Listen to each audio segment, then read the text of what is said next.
I saw an article where Bill Gates, I actually chuckled out loud when I first saw it, because Bill Gates said that even 100 years from now, coders will still need to be humans.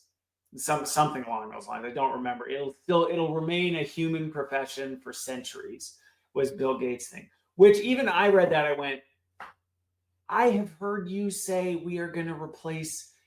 Oh, and literally the art. That's right. This is what was so funny about it. The article literally said AI can replace all jobs except coders. And as I read through his comments and I looked through some other things, I went, this is the problem. This is the problem. So this is your problem. This is my problem. This is everybody's problem right now, which is this. Everybody thinks everybody else's job can be automated and done by AI, but not mine. That is almost universally, when I talk to anybody, that is what's said. Articles like this validate. Bill Gates is no different. We have this cognitive dissonance that we look out at the things we don't understand, and that's the problem. We don't understand how other people do their work. We don't really know, but we assume we do because we see it from the sidewalk and we go, yeah, I pretty much get what they do. And so we look at that and we go, I don't know that we really need that. I think we could probably do without that. And going back to my IBM comment, the number of people I saw commenting on IBM laying off all their HR workers for a chatbot, the number of people that were like, yeah, we're better off. We don't need HR anyway. I'm like, that's because you don't know what HR does. You think HR is a chatbot because that's the only time you interact with it. So as you stand on the sidewalk and see, somebody walking, you're like, that's all they do? We could automate that. Yeah, you just saw 3% of what they do. And you assume, yeah, that little 3%, I don't even know that 3% is all that important. I think we could automate that. And that's what everybody's doing right now. They're looking around at everybody else, thinking they know what other people do based on a teeny tiny little bit of our observations. And then we scoff and go, that's what we should automate. But the problem is, when everybody does that, everybody's automated. Because there's nobody going, hey, y'all, we got cognitive dissonance here. We're not recognizing the fact that there is complexity to jobs we don't see. We keep going, we all see it the same way. And we all see that my job is the unautomatable one. And so we're picking these other things. And that works until it is yours, because guess who's not going to be consulted when your job's on the list? You. So the people deciding about your job are going to be the ones standing on the sidewalk going, yeah, I don't really see any value to that. I think we could do that with a chatbot. And that's the nature of this problem, is it actually fuels and accelerates what I said is happening right now, which is from the sidelines, people are making decisions about work they think they know that they don't. And nobody thinks it's going to be them because they're looking around going, everybody else's is a thing that can be automated. But I know the complexity of the work I do, and that can't. Now, here's where there's truth to it. There are aspects of all jobs. And you can say, not this part, Christopher. Actually, yes. I would say there are aspects of every job, no matter how insignificant you think it is, that actually matter to have a person doing it, overseeing it. There just is. Now, does that mean that job needs to be a full-time when maybe large percentages of it need to be human? No. But this is where we need to start thinking bigger than just keep the job, lose the job. Because that's where we just look from the sidelines and go, nah, lose it.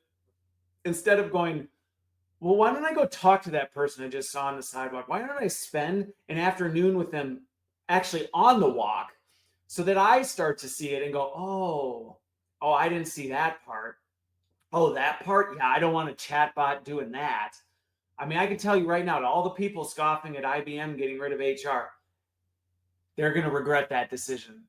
I'm telling you right now, there are things HR people, and this isn't me going, HR is so amazing you can't automate. There's lots in HR that should and could be automated.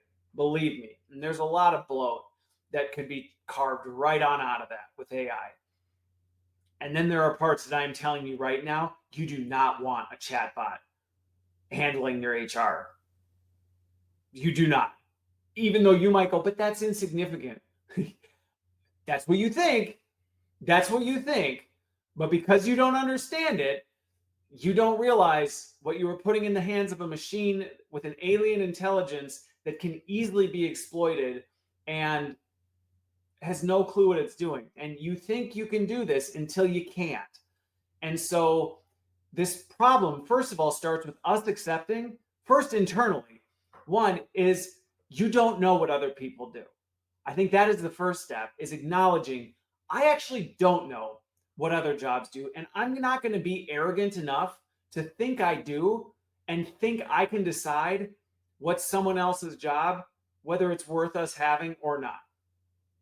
That is the first thing that you can do, is have the mutual respect for the fact, you know what, I actually don't know what they do. And I have a desire to understand from the person doing that job what it is. Now, that doesn't mean that just because if you go ask them what part of your job is automated, they're not going to go, well, let me tell you, because we're all struggling with this right now.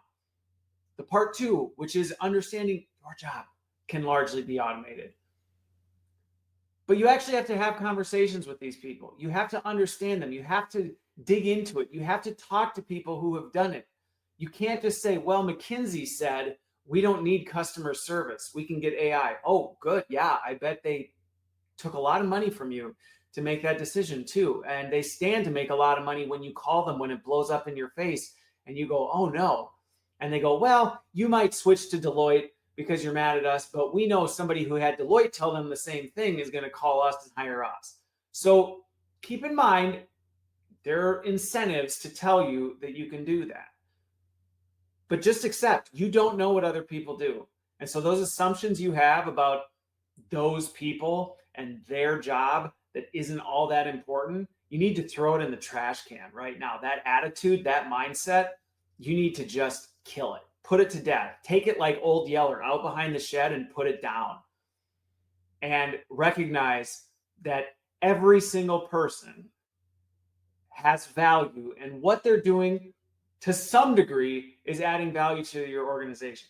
If it's not, that's actually a you problem, because it means you brought it in and had no clue why or what they're doing. So take the time to actually accept that as reality, because that's going to lead you to make smarter decisions. It's going to lead you to say, let's actually think more critically about this. Let's actually understand what the job looks like. Let's actually include people from that job in our decisions and have hard conversations with them about where we're going and what we're doing so that they can actually weigh in. Let's maybe run some small scale tests to see, are we actually going to get a better result? Or is this actually just going to cost us a lot of money in transformation and lead nowhere, accomplish nothing? If you listened last week, I talked about the work trend index. This is not giving us the infinite benefits we're being promised. Like I said, that doesn't mean I'm not saying we don't need AI and that it can't help us. What I mean is the vast majority of what we're doing right now with AI is accomplishing nothing. If anything, it's saddling us with additional debt. It's making people more stressed out, and we're creating major problems that we're going to have to clean up. It doesn't have to be that way, but that's the path we're choosing to walk. And so we need to, if we believe that about other people's jobs, we're less inclined to make foolish decisions like, let's just cut 20%. Let's look at job titles and decide which ones we don't want anymore. The other part, though, is on a very personal level, because that first one you might go, well, I'm not involved in making those decisions. Well, maybe not, but even your attitude does impact things. And so you do need to decide, you know what, I don't know what other people do. And I shouldn't be just sitting here callously saying we don't need them or we do. You don't know. But second, you need to turn and look at yourself and go, I mean, there are large parts of my job that could be automated. If you don't believe that, you're part of the problem. because you're looking out, seeing other people, and then you're looking in and going, not me though.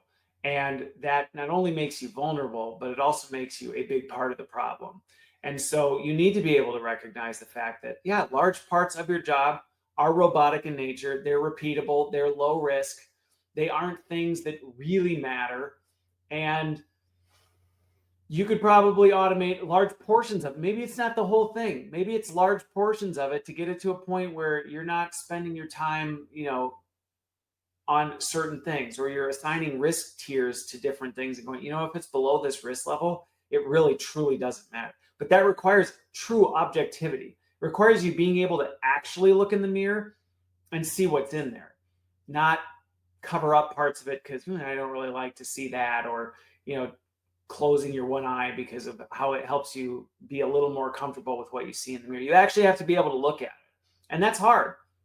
That is really hard work to do. I've gone through so many personal transformations in my own career. I've had to do this so many times, and it is really, really hard. Just one example I'll share. I remember I used to be a trainer where I would go out to these medical facilities and implement these massive hospital systems.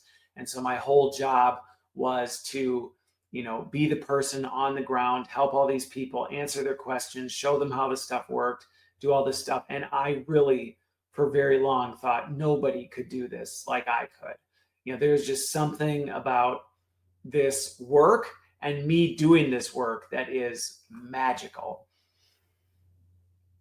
There wasn't.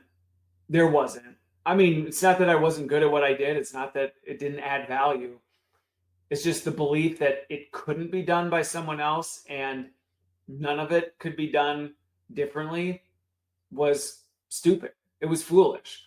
And fortunately, I woke up to the reality of that. And it actually led to me being more successful in my career because I went and started up the Center of Excellence for what part of this work could be done differently. How do we optimize the schedules of the people who are out in the field? What parts of what they're doing should they not really be doing? Should we either be doing away with or making on demand for people when they need it? And so guess what? We were able to do that. We didn't reduce our headcount at all. We just became a more effective organization with higher retention rates and happier employees and happier customers. That's the thing. When I talk about this stuff, I'm not talking about it in theory. I've been doing this my whole career, and it is possible. It is possible to dig into this, but it requires us to, one, respect and appreciate that you don't know what other people do, and you need to understand and recognize that they are adding value, and you need to see your own blind spots.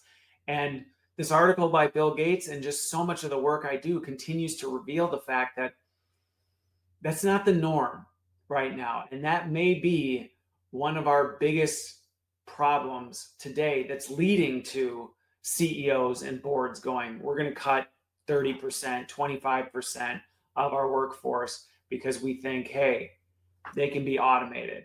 And that really is the problem that we're in right now. And it's something that we need to do something about, because if we don't, it's going to come back and we're all going to get hurt in the process. And that's the really unfortunate part. That's the really unfortunate part. It seems like it doesn't affect you until you're the one on the sidewalk people are making those decisions about. It seems harmless. It seems not that big of a deal until you're the one on the receiving end of it. So those would be the two things that I would encourage you to do. If anything, if nothing else, just believe that you don't really know what someone else does, and believe that large parts of what you do could be done differently or not at all. And getting there is the first step.